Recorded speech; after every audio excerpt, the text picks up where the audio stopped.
የተከበርከው የዓለም ህዝብ ሆይ ራስህን ከዚህ የበለጠ አዛ ሲቹዌሽን ውስጥ ለማግኘትና ያንን ለመቻል ከወዲሁ ተዘጋጅ።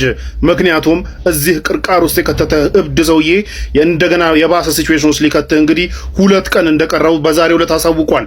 እዚህ ጋር እንደምታዩት ዶናልድ ትራምፕ ትዊት ባደረገው መሰረት ማክሰኞ ዕለት ዛሬ እሁድ ነው አይደለ? ማክሰኞ ዕለት የኢራንን ፓወር ፕላንቶች የኤሌክትሪክ ማመንጫ ፋሲሊቲዎችና እንዲሁም ድልድዮችን በሙሉ የምመታበት ቀን ነው ካለ በኋላ እናንተ ብሎ ይሄን የመሳሰለ ቃላቶች ተጠቅሟል። አምናት ጎይንግ ቱ ሴይ ዳት ግን እንደዚህ አይነት ቃላቶች ተጠቅሞ ፕሬዚደንሻል የሆነ ከአንድ ፕሬዚዳንት የማይጠበቅ ከአንድ እብድና ዱርዬ ሰው የሚጠበቅ ኢሴንሻሊ ከዶናልድ ትራምፕ የሚጠበቅ ንግግር ተናግሯል። ከዛ በኋላ ምስጋና ለአላህ ይሁንም ብሏል። ሜቢ ዳትስ የሆነ ሙስሊሞችን ኦፌንድ ለማድረግም ሊሆን ይችላል ያ ንግግሩ። ነገር ግን የሚያሳየው ከዚህ ትዊቱ የሚያሳየው ዶናልድ ትራምፕ የመጨረሻውን አይነት ተስፋ መቁረጥ እንደቆረጠና የመጨረሻውን ዛቻ እየዛተ እንደሆነ ነው። ምክንያቱም ይከፍቱልኛል ብሎ በተደጋጋሚ ሲያራዝም የነበረ ቢሆንም እስካሁን ድረስ ሊከፈት አለመቻሉን ተከትሎ እንግዲህ ወደ ስድብ፣ ወደ ማንቋሸሽ፣ ወደ ምናምን ወደ መሳሰሉት ዝቅ ያሉ ቦታዎች ወርዷል ዶናልድ ትራምፕ። ናው ከኢራን አካባቢ ግን እየተሰማ ያለው ድምጽ ምንድነው? በተለይ ከሙጅተባ ከሱፕሪም ሊደሩ አድቫይዘር ከሆኑ ሰውዬ እንግዲህ የተሰማው ምንድነው? እንደዚህ አይነት ሙከራዎች የሚደረጉ ከሆነ the only thing we will do የሚድል ኢስትን በሙሉ ፓወር ፕላንቶችን እንዳለ እናጠፋና ባብል መንደብን ደግሞ እንዘጋለን፣ ከዛ በኋላ ዓለም ይወጣዋል ብለዋል ኢራኖች።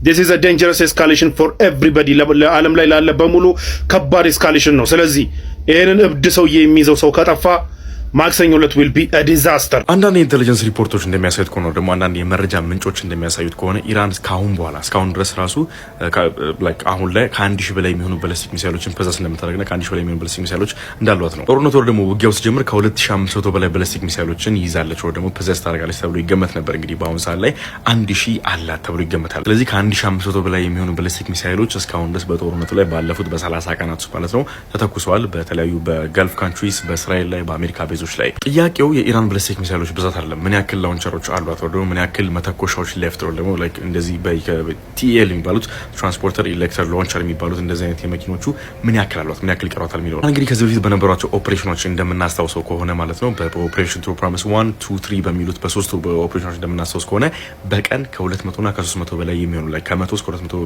ሚኒመም ከ100 በላይ የሆኑ ባሊስቲክ ሚሳይሎች ነበር በቀን የሚተኮሱት። ስለዚህ አንዴ አት ሲንግል ታይም ማለት ነው ሚኒመም 100 ባሊስቲክ ሚሳይሎች ተኩሳሉ ከኢራን ማለት። ስለዚህ 100 የሚሆኑ ትራንስፖርተር ኤሌክትሪክ ላውንቸሮች አሉ። እነዚህ መኪኖች ሚሳይሉ ከተከማቸበት ቦታ ሚሳይሉን ይዘው ይመጣሉ፣ ዲሬክት ያርጉታል፣ ልክ እንደዚህ ያቆሙታል፣ ከዛ ይተኩሳል። ቲኤል የተባሉት ለዛ ነው ትራንስፖርተር ኤሌክትሪክ ላውንቸር የተባሉት። የአሜሪካና እስራኤል በዚህኛው ዙር ጥቃታቸው በጣም ፎከስ እያደረጉ የነበሩት ምን ላይ መሰላችሁ? እነዚህን መሳሪያዎች ደግሞ እነዚህ ማሽኖች ትራንስፖርተር ኤሌክትሪክ ላውንቸር የሚባሉትን ዲስትሮይ ማድረግና ከጥቃታቸው በፊት መምታት ነው። በጦርነቱ የመጀመሪያ ቀናት የመጀመሪያ የተወሰኑ 4 እና 5 ቀናት ውስጥ ሲያደርጉት የነበረው ይሄን ነው። ታል ኮማንድ ሪሊዝ እንዳደረገው ቪዲዮ ሆነ የተለያዩ እንትኖች የተለያዩ ኒውስ አውትሌቶች እንዳወጡት ቪዲዮ ከሆነ ብዛት ያላቸው ቲኤሎች ወደ ብዛት ያላቸው ትራንስፖርተር ኤሌክትሪክ ላውንቸሮች ሲመቱ በአሜሪካና በእስራኤል ስትራይክ ሲመቱ ተመልክተናል። እነዚህ 1000 ሚሳይሎች እንግዲህ የማስወንጨፍ ኬፓቢሊቲ አላት። ግን ምን ያክል ትራንስፖርተር ኤሌክትሪክ ላውንቸር አላት የሚለው ደግሞ ማተር ያደርጋል። ምን ያክል ብዛት ያላቸው ደግሞ ምን ያክል ኢንቴንሲቲ፣ ምን ያክል ማግኒቲዩድ ያክል ጥቃቷን ማስፋትና ከፍ ማለት ይችላል የሚለው ለማወቅ ማለት ነው። እናንተ ምን ያክል ያለ ይመስላችኋል? ምን ያክል የቀራቸው ደግሞ ምን ያክል እንትን ያላት ይመስላችኋል?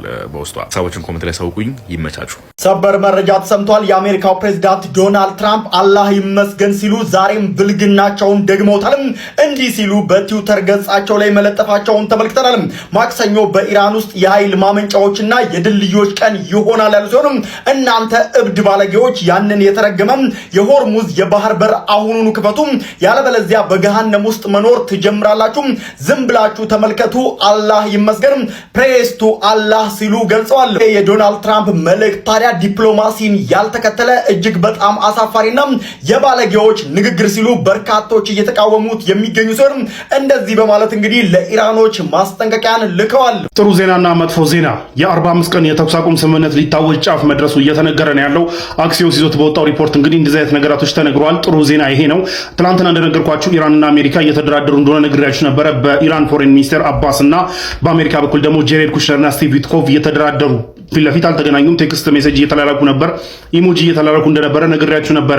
መሀል ላይ አደራዳሪዎች አሉ። የቱርኩ ፎሬን ሚኒስትር ሀካም ፊዳን፣ የግብፁ ፎሬን ሚኒስትር በድር አብዱልዓጢ እንዲሁም የፓኪስታን እነዚህ ሶስቱ ፎሬን ሚኒስትሮች መሀል ላይ ሆነው ነው እንግዲህ እያደራደሯቸው ያሉት። ናው አሜሪካ በተደጋጋሚ መደራደሪያ ፖይንቶች ስትልክ ነበረ ለኢራን። ኢራን ደግሞ እነዛን ሪጀክት ስታደርግ ቆይታለች እስካሁን። አሁን እየተደረገ ያለው ድርድር ግን ለ45 ቀን 2 ፌዝ 2 ደረጃ ያለው ድርድር ነው አሁን ለመካሄድ እየተሞከረ ያለው። በጣም ባለችው ዴድላይን ያለችው ዴድላይን በጣም ትንሽ መሆኗን ተከትሎ እንግዲህ በነዛ ፖይንቶች መደራደር የማይቻል መሆኑን ተከትሎ አትሊስት ተኩስ አቁም ስምምነት እናድርግ የሚል ፕሮፖዛል ቀርበው እንግዲህ በዛ ጉዳይ እየተወያዩ እንደሆነ ታውቋል። ይቺ 45 ቀን የተኩስ አቁም ስምምነት የሚደረግ ከሆነ በዛ 45 ቀን ውስጥ ደግሞ እንደገና ጦርነቱን ፐርማነንትሊ ወጥ በሆነ መልኩ ለማቆም ደግሞ በዛ 45 ቀን ውስጥ የመደራደር ሂደቶች እንዲካሄዱ አትሊስት መጀመሪያ 45 ቀን የተኩስ አቁም ስምምነት እናድርግ የሚለው ላይ ለመስማማት ጫፍ መድረሳቸው እየተነገረ ነው ያለው። ያ ሀፕን የሚያደርግ ከሆነ አትሊስት ለ45 ቀናት እንግዲህ ሴፍ ነገራቶች ይኖራሉ። ምክንያቱም ዶናልድ ትራምፕ እብድ ናቸውና ያንን የዛቱትን ነገር የሚያደርጉ ከሆነ ኢራን ደግሞ አጸፋውን የምትመልስ ከሆነ ለመላው ዓለም ለሁላችንም ዲዛስተር ነው። ይህንን ተከትሎ እንግዲህ ያ ሀፕን እንዳያደርግ አትሊስት 45 ቀኑን የተኩስ አቁም ስምምነት ተደርጎ ከዛ በኋላ ዋና ነገሮች ላይ ከዛ በኋላ እንደራደር የሚል ነገር ተነስቷል። this is the good news. now the bad news ደግሞ ምን መሰላችሁ? በዚህ 45 ቀን ውስጥ ኢራን ሆርሙዝን ልትከፍት የምትችልበት ፕሮባቢሊቲ ትንሽ ነው የተባለው። ምክንያቱም በዚህ 45 ቀን ውስጥ ለሚካሄዱ ዋና ድርድሮች በዋና ፖይንቶች ለምሳሌ የኢራን ኒውክሌር ፕሮግራም፣ የኢራን ባሊስቲክ ሚሳይል ፕሮግራም ምናምን የመሳሰሉ ነገራቶች ላይ ለመደራደር እና በደንብ አቅም ይዞ ለመታየት እንግዲህ ኢራን የምትጠቀመው ሆርሙዝ ሰርጠን ነው።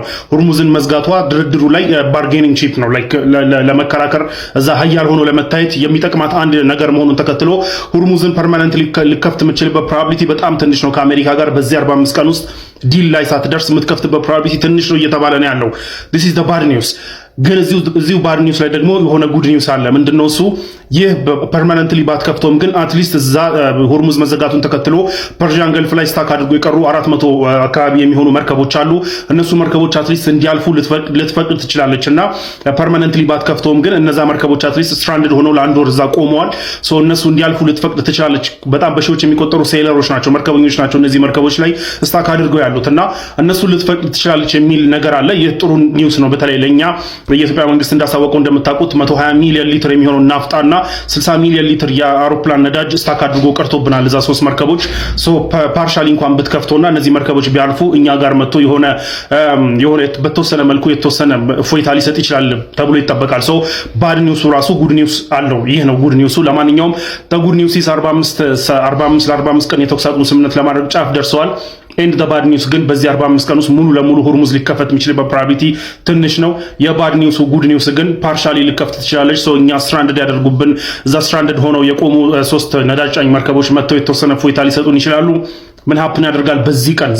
ዛሬ ሙሉ ቀን ነው በደንብ እየተጠበቀ ያለው ሰው እግስ ዌልስ አንድ የኢራን ብርጋዴር ጀነራል ጠዋት በነበረ ጥቃት እንደተገደለ የተነገረ የሚገኘው ይህ ብርጋዴር ጀነራል እንግዲህ የአርጂሲ የኢንተለጀንስ ወይ ደግሞ የአርጂሲ የመረጃ ተቋሙን እየመራ የነበረ ኤክስኪዩቲቭ የነበረ ሰው እንደነበረ ታውቋል። መኖሪያ ቤት ላይ በነበረው ጥቃት ነው እንግዲህ ይህ ጀነራል ተገደለ የተባለው ጠዋት ላይ በነበረው እዛው በመኖሪያ ቤቱ ላይ ማለት ነው። ማጂድ ካደሚ ይባላል ይህ ጀነራል ማለት ነው። እንግዲህ አይ ቲንክ አሁን ዌል ኦቨር 50 አልፈዋል። እንግዲህ አመራሮቹ ደግሞ እንደዚህ የተገደሉ አሜሪካ እጅ ማለት ነው። ያው እንደነገርኳችሁ ኢራን ሰዎች የመተካት ችግር የለባትም፣ ወርዶ አመራሮች የመተካት ችግር የለባትም። እንግዲህ ይህን ፖዚሽን ባዶ አይሆንም፣ አመራር የሚተካ የሆነ ትንሽ ቆይቶ እንግዲህ ያው ህይወት ይቀጥላል።